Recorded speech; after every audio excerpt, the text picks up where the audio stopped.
I want to address a couple of things today that have been topics of discussion, debated pretty openly across the internet on archery forums. One of those primarily is whether you aim high or low, or tend to shoot high or low out of a tree stand, and an uphill shot, and why. The first one I want to address is the uphill shot.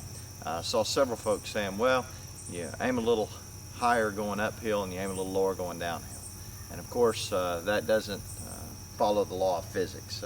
Actually, you have to cut yardage, cut distance, both downhill and uphill, but more significantly downhill than uphill because of gravity and air resistance. Gravity's only taking effect on the arrow when it's in a horizontal plane. So if it's going up or down, it doesn't. Air resistance, of course, affects it both ways. But let's talk about the uphill shot first and why people say, well, I have to aim a little higher going uphill. It's because of a flaw in form generally. So what people do is when they're drawing in the horizontal plane, they're all the way back, and then when they go up, watch the point of the arrow. Now I'm going to move, the point of the arrow will come back if you don't bend at the waist, so they short draw the bow is what they do. So I'm going to put the point at the face of the bow close in the camera, and I'm just going to move my body up and down, not bending at the waist, and you'll see that it causes me to short draw the bow, and that's why you shoot low going uphill.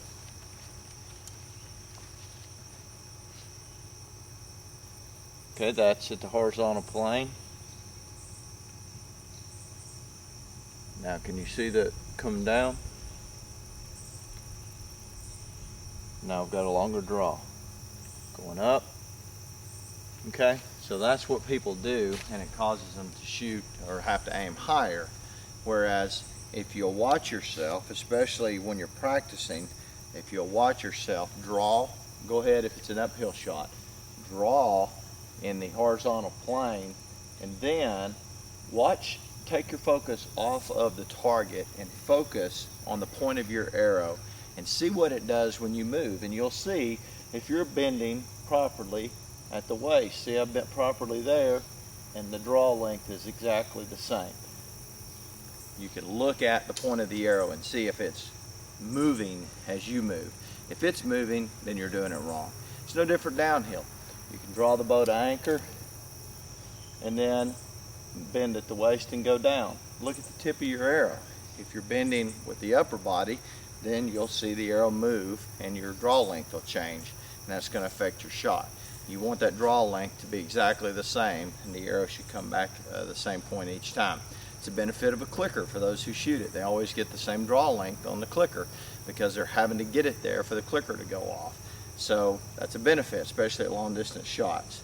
So that is the common tendency that people say need to aim high or low, uphill or downhill. Now what we're going to do at this point is we're going to look at, see what the gap is flat, and then we're going to go up into a tree stand and take a look at shooting that same gap and see the effects of the angle down on a deer target.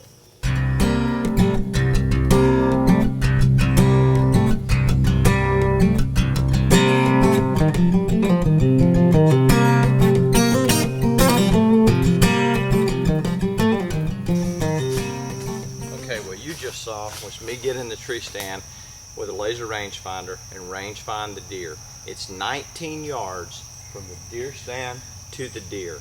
So now what I'm going to do is back up and shoot a 19-yard shot at the deer on flat and level ground and see what that gap is.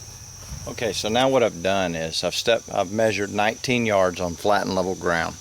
I put a dot on that target below the deer you see there. I'm going to shoot at that dot at 19 yards on flat ground and see where the arrow impacts. I want to get the arrow right on the kill. Okay, now I'm going to climb the tree stand. We know that from the tree stand it is 19 yards to the kill of that animal. We shot it from 19 yards and put the dot there, so if you put the point on the dot, it should hit the deer right in the vitals. What I know is that from the tree from the base of the tree straight to the deer, it's only 16 yards. But because I'm up in the tree, it's 19. So I'm going to shoot it for 19.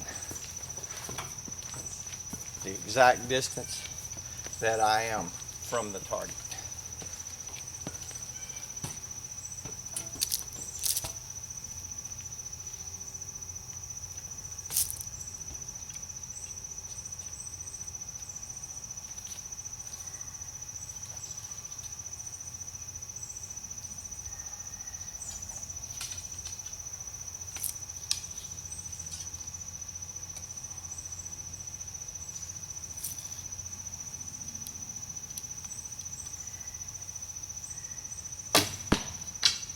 All right, that's the 19-yard shot.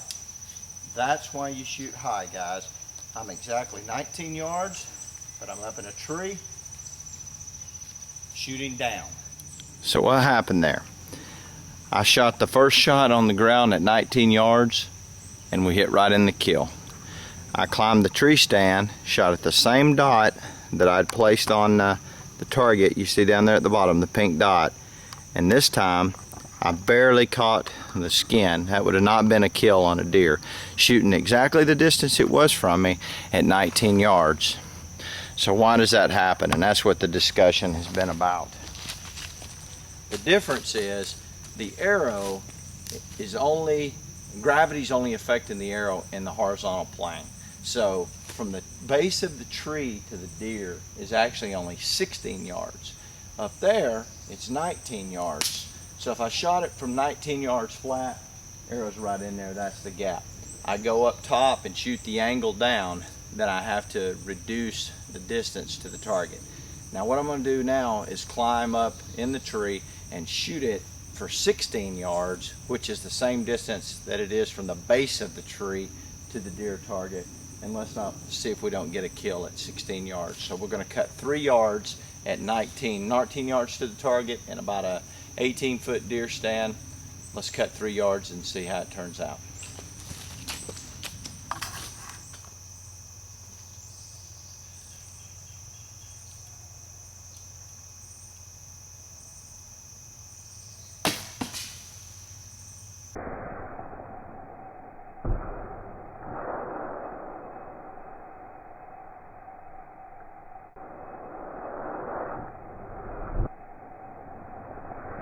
Right through the target, right through the 11 ring.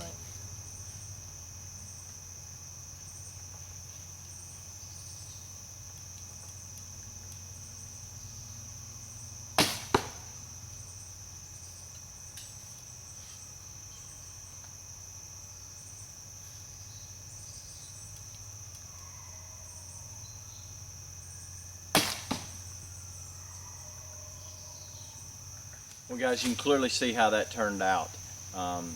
You got to know that when you're shooting downhill or from a tree stand or down a steep incline, you're going to have to cut yardage. And when you're shooting uphill, you still have to cut, just not as much. Just remember, draw your bow and practice moving and looking at the point of your arrow. If you're doing this, then you're going to be short drawing when you're shooting up, and you're going to shoot low, so you'll naturally aim higher. But if you will bend at the waist, hip into it, keep everything straight, keep your draw length the same, then you'll be able to do it. Now this applies whether you're gapping or hit the target. This applies whether you're gapping, shooting instinctive or anything. For many years, I told this the other day, for many years I shot instinctive and hunting. I kept missing deer high. I missed a lot of deer high, very steep inclines down, short shots, chip shots, and I couldn't figure it out.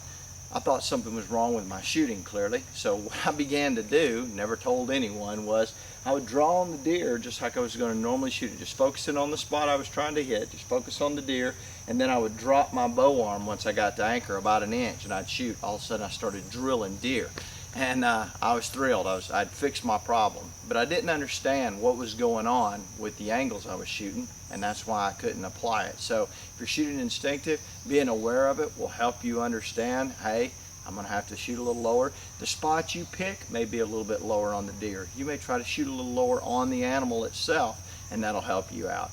Or your brain may just calculate for you, and now your bow arm's going there. That'll come from practicing out of a tree stand, shooting those elevated shots in your practice rounds. And if you don't get up there and do it, then your brain's not going to be used to the trajectory of that arrow, because as I said, when the arrow is going down, it's only really, gravity's only affecting it for that horizontal plane. So that's only 16 yards versus 19, which is the distance we were to this animal here. Hope this was helpful for you, and hope you have a great deer season.